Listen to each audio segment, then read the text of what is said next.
Hey guys, I'm going to quickly show you how to delete a Facebook business page. So what you want to do is you want to go to settings. You want to go to privacy and then Facebook page information. And here you can see deactivation and deletion at the very bottom. And we'll click view. And then you can either temporarily deactivate the page or you can permanently delete the page. And so we're going to go and delete the page. Continue.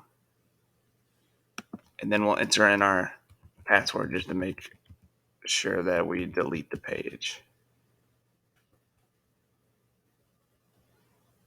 And so confirm permanent page deletion. You're about to permanently delete your page. If you're ready to delete, click delete page. Once you submit your page for deletion, you have 30 days to reactivate. So once you read that and you're okay with it, click continue.